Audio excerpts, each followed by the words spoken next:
పశ్చాత్తాపము అనేది దేవుని వద్ద మనం కలిగి ఉన్న విధేయతను బట్టి మనలో కలిగేది. అంత మాత్రమే కాదు, పాప ప్రాయశ్చిత్తము కూడా పశ్చాత్తాపమే. ఈ రెండు దేవుని వద్ద జరగాలి. ఒకటి విధేయత, రెండు కన్నీటి ఒప్పుకోలు. మనిషి జీవితంలో ఈ రెండు ప్రతిదినము ఉండాలి.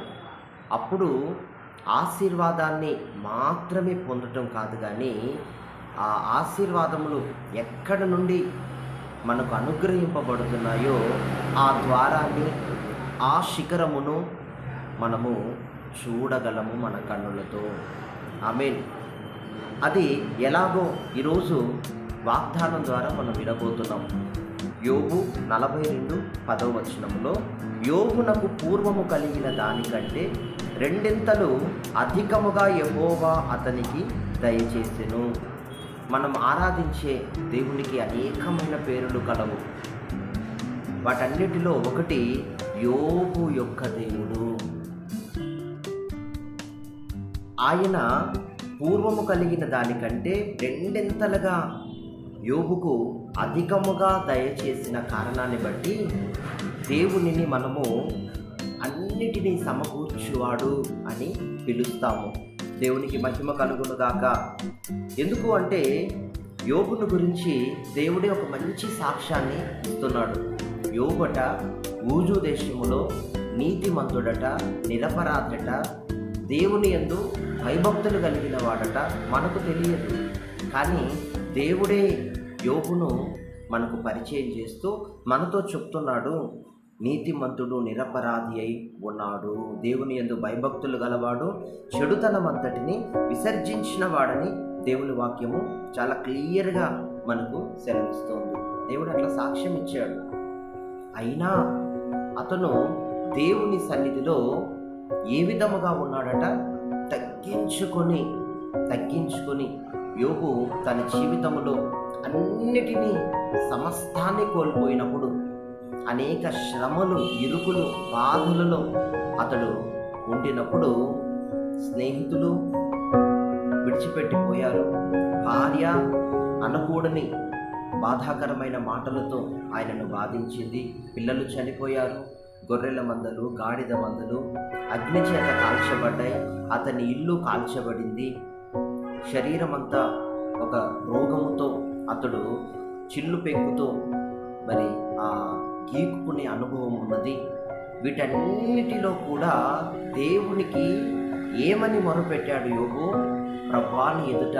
ఎందుకంటే సమస్తాన్ని కోల్పోయినప్పుడు, పని వాళ్ళందరూ చనిపోయినప్పుడు, సమస్త గొర్రెల మందలు, ఆవుల మందలు, గాడిద మందలు అన్నీ అగ్నితో కాల్చబడినప్పుడు నేనే దేవుని ఎదుట ఏదో చేసి ఉన్నాను, అందుకే నా ఈ ఆశీర్వాదం అంతా తొలగిపోయింది అని ఎంత తనలో తాను వాస్తవంగా అక్కడ అదంతా జరిగించటానికి అతనికి అర్థం కావట్లా. అక్కడ జరిగింది అతనికి అర్థం కాల. అందుకనే దేవుని ఎదుట ఎంతో ఒప్పుకుంటున్నాడు. ప్రభువా, నేను ధూళిని అని తను తాను ధూళిని అని ఎంతగా తగ్గించుకొని, నాలో ఏమి లేదు ప్రభువా, నీవే ఇచ్చావు, నీవే తీసుకున్నావు అని దేవుని సన్నిధిలో తన్ను తాను పశ్చాత్తాపడుతున్నాడట. మనం కూడా అనేకమైన శ్రమలు మనకి మన చుట్టూరు తాండవించినప్పుడు, పీక్ లెవెల్లో ఇక ఊపిరి కూడా సరిగా ఆడని భయంకరమైన ఒత్తిడిలో ఉన్నప్పుడు మనము దేవుని సన్నిధిలో పశ్చాత్తాపడాలి. ఏ తప్పు జరిగిందో, నా జీవితం ఇట్లా అతలాకుతలం అవటానికి, నా జీవితం ఇట్లా అప్పగించబడటానికి దేవుని దృష్టికి నేను ఏం చేశానో అనని ఈరోజు మనుష్యుడు కూడా దేవుని ఎదుట విధేయత కలిగి కన్నీటి ఉప్పుకోలుతో పశ్చాత్తాపముతో ఆ అనుభవంతో దేవుని వద్దకు వస్తే ఏం జరుగుతుంది?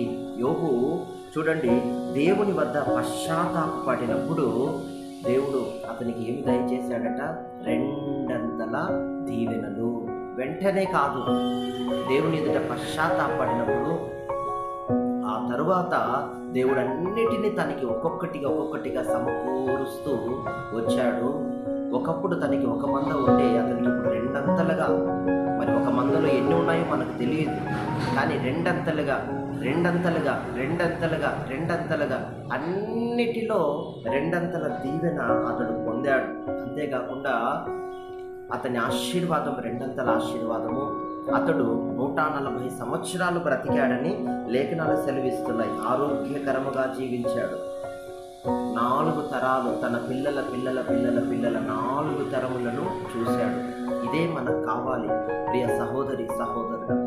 ఇదే ఒక ఉన్నతమైన గొప్ప ఆశీర్వాదం, రెండంతల ఆశీర్వాదం. 4 తరాలను 140 సంవత్సరాలు ఆరోగ్యకరంగా విశ్వాస జీవితం చేస్తూ ఏ లోపము లేకుండా బ్రతికాడు. ఇది మనందరికీ ఈ రోజుల్లో సాధ్యము. మనం ఇది చేయటానికి, ఇది జీవితం చేయటానికే మనం పిలువబడ్డాము. పిలుపుకు తగిన మార్గాలలో విశ్వాసముతో మనం నడిచినప్పుడు, యోబు వలె పశ్చాత్తాపపడుతూ మనం నడిచినప్పుడు నిజంగా అన్నిటిని దేవుడు మన కొరకు సమకూర్చేవాడై ఉన్నాడు.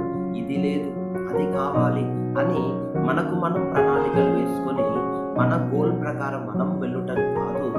దానిని ప్రభువుకు సమర్పించినప్పుడు శ్రమలో దుఃఖములో దేవుని మార్గాన్ని వెనుదిరగక ఆజ్ఞల ప్రకారం అనుసరిస్తూ నడిచినప్పుడు అదే విశ్వాసాన్ని యోబు మెయింటైన్ చేస్తూ వచ్చాడు.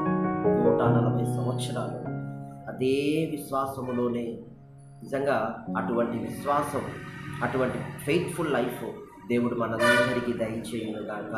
రెండంతల దీవెనలు అతడు పశ్చాత్తాపపడగా, అటువంటి నీతిమంతుడు, అంతటి చెడుతనాన్ని విసర్జించిన మనుష్యుడు తన కుమారులు కుమార్తెలు పాపము చేసిరోనేమోనని ప్రతి అరుణోదయమునే లేచి బలిపీఠములు గట్టి మరి బలిపీఠము ద్వారా బలి అర్పించి ప్రతిరోజు దేవునికి తన పిల్లలను అనుసంధానం చేస్తున్న ఈ భక్తుడే, నేను ధూళిని ప్రభువా, నన్ను క్షమించు, నీ సన్నిధిలో నా వలన తప్పు జరిగితే అని వేడుకుంటున్నప్పుడు మనమందరం కూడా ఈ అనుభవంలో పశ్చాత్తాపము, కన్నీటి ఒప్పుకోలు అనే అనుభవంలో ప్రతిదినము నడిచినప్పుడు దేవుని ఆశీర్వాదాలను చూడటం మాత్రమే కాదు, దేవుని ఆశీర్వాదాలను పొందటం మాత్రమే కాదు, పరలోకపు ప్రత్యక్షతలను ఎన్నో మనము పొందుకుంటాము. దేవునికి స్తోత్రం కలుగునుగాక. ఈ మాటలు మీ వినికిడిలో స్థిరపరచబడునుగాక.